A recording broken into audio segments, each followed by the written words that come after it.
Hola a todos. La verdad es que el ejercicio de hoy no requiere mucha presentación porque todos estamos analizando los mismos textos. Ya sabéis, la paz de Nicias del 421 y la paz de Antálcidas del 387. Voy a comenzar con la paz de Nicias como habéis hecho la mayoría de vosotros. Bueno, pues la paz de Nicias, como habéis dicho, puso fin a la primera guerra del Peloponeso. Fue una fase que duró 10 años, del 431 al 421, y debe su nombre, como también habéis indicado, al embajador que hizo de mediador, que hizo posible estas negociaciones de paz. El texto nos lo transmite Tucídides y contiene una serie de disposiciones que pretenden restablecer el statu quo previo al desarrollo de la contienda bélica. Esencialmente podemos establecer 4 puntos importantes. El primero de ellos se refiere a los santuarios comunes, que se declaran independientes, autónomos, con especial mención a Delfos y a los oráculos que las diferentes polis solicitaban en este santuario. También se establece la devolución de los territorios y ciudades conquistadas durante la guerra. Se restablece el estado de las posesiones previas al conflicto. Asimismo, se procede a la liberación de prisioneros por ambos bandos. Y a esta paz se le prevé una duración de 50 años y se va a sellar con una serie de juramentos y mediante su inscripción en estelas. Como vemos, estas disposiciones intentan favorecer los intereses de los actores que se habían visto muy debilitados por el enfrentamiento bélico. El complejo conflictual que subyace a la guerra del Peloponeso supone el control de una serie de recursos de poder en la zona, tanto a nivel de control de los medios marítimos como de los medios terrestres. Con respecto a los actores, hemos de señalar que estos corresponden a las élites de las ciudades-estado griegas, agrupadas en torno a dos bandos, podríamos decir. Por una parte, Atenas y su liga marítima, y por otro, Esparta con la liga del Peloponeso. Esta élite está formada por individuos de distinta consideración, como comerciantes, estrategos, oligarcas, políticos, que tendrían una visión muy diferente del conflicto. Para ilustrar estas diferentes visiones dentro de la élite de cada una de las ciudades, podemos poner el ejemplo de Pericles, partidario del conflicto, y de Nicias, líder de la oligarquía, que era contrario a ese enfrentamiento bélico. Esta diferencia de opiniones parte de una diferente consideración sobre los beneficios que puede aportar el enfrentamiento bélico.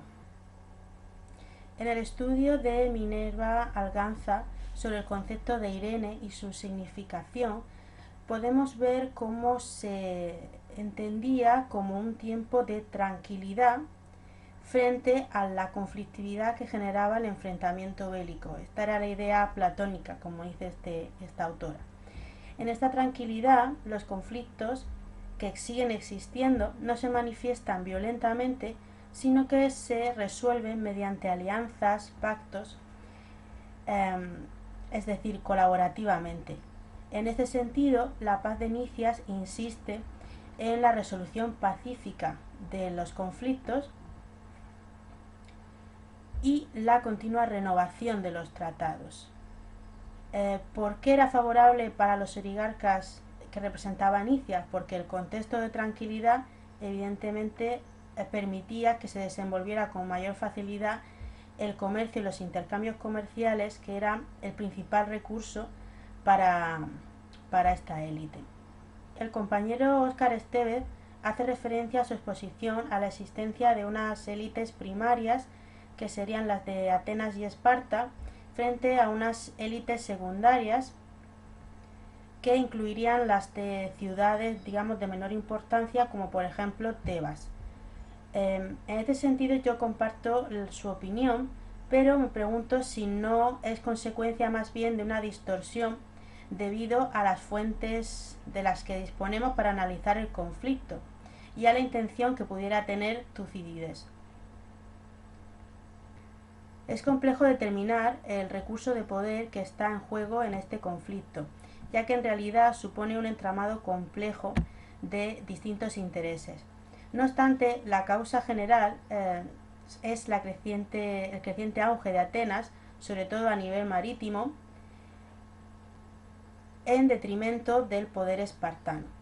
Este proceso debemos retrotraerlo a los primeros conflictos en el Peloponeso y a la firma de la paz de los 30 años en el 446, que reconocía la hegemonía de Esparta en el Peloponeso a cambio de aceptar el imperio marítimo de Atenas, que de esta forma abandonaba algunos puertos megarenses, por ejemplo. Esta paz, que debía durar 30 años, solamente duró 13, porque en el 432 se produjo una serie de incursiones militares, efectivamente el bloqueo de la ciudad de Megara y la declaración de guerra por parte de Esparta. Viendo que el recurso principal que está en juego es el control de la hegemonía en la zona. Como señalamos en las definiciones previas, existe una diferencia entre los conflictos interpersonales, en los que los intereses de los actores son incompatibles. En este sentido, solo Atenas o Esparta podría ser la potencia hegemónica. Pero en el caso de Atenas y Esparta vemos como sus niveles de influencia están separados. Atenas quedaría más abocada hacia el comercio marítimo, mientras Esparta hacia el control del Peloponeso. No obstante, esta división de influencia terminaría por chocar, porque en realidad el control de las rutas comerciales pasaba por la influencia en las ciudades portuarias y asimismo por el control y la seguridad de las rutas terrestres que permitían llegar estos productos que formaban parte del comercio marítimo. Así, el dominio de las rutas terrestres era clave para el comercio marítimo y viceversa. Vemos, por tanto, que los actores principales controlan importantes recursos. Atenas, los recursos marítimos, y Esparta, por ejemplo, el ejército hoplita y las rutas del Peloponeso. Pero este control de los recursos es parcial, porque depende de la colaboración de otras ciudades-estado. La guerra del Peloponeso, en definitiva, no es un conflicto entre dos actores, sino entre múltiples que se han agrupado en torno a dos alianzas.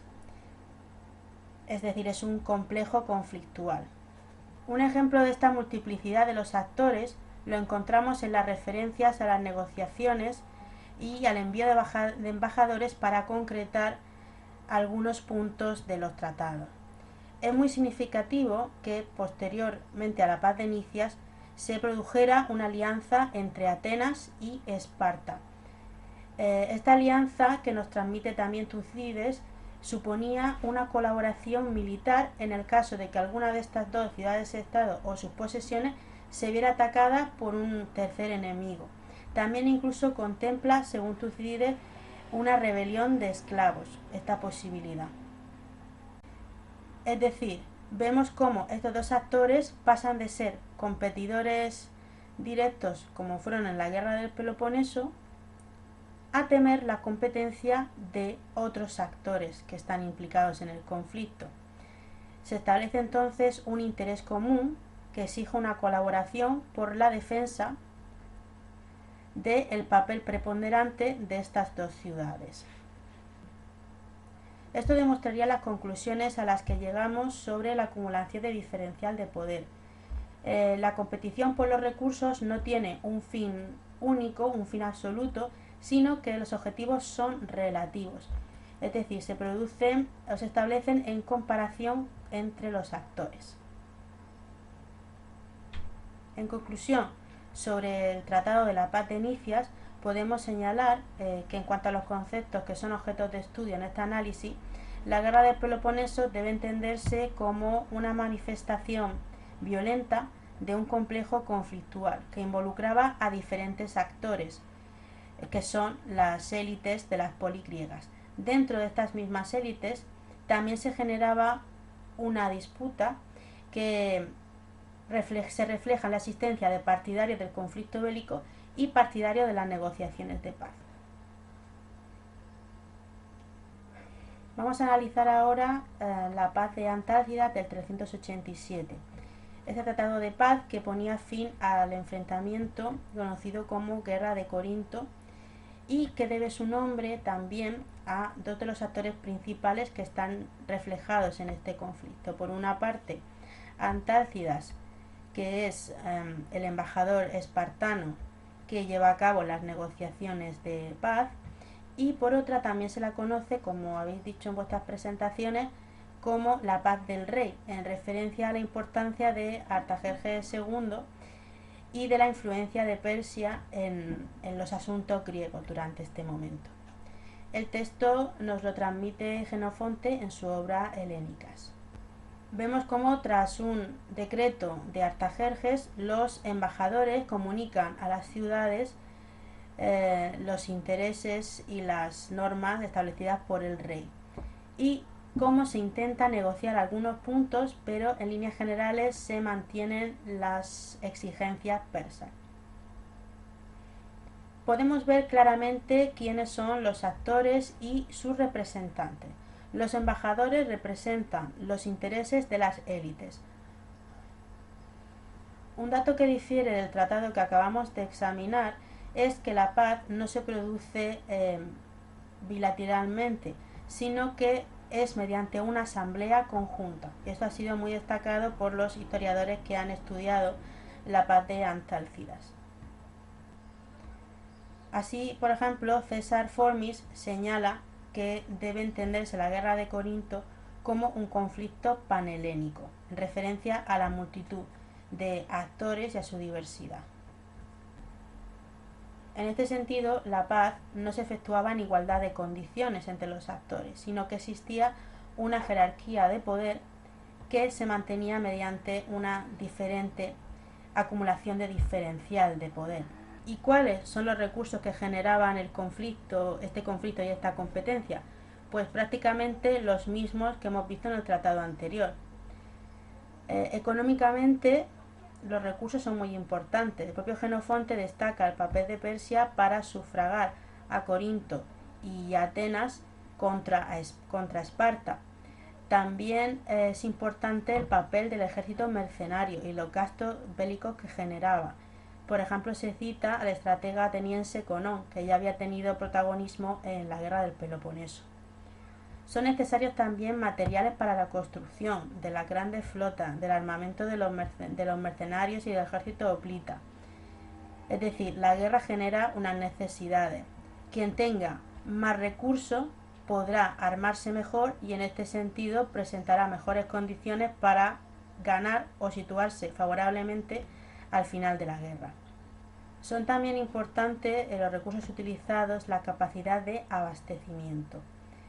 Durante la guerra de Corinto son frecuentes los bloqueos de suministro y eso nos deja ver su importancia.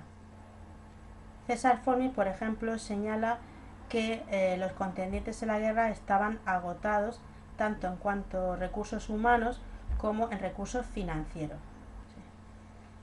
Igualmente, José Pascual González, cuando analiza las causas de la guerra, se centra en investigar los recursos disponibles para la ciudad de Corinto y la influencia que las necesidades de estos recursos tuvieron para el desencadenamiento de la guerra. Así, por ejemplo, señala la importante necesidad de grano que tenía la ciudad y cómo esto había conllevado la creación de una serie de rutas comerciales para garantizar ese abastecimiento.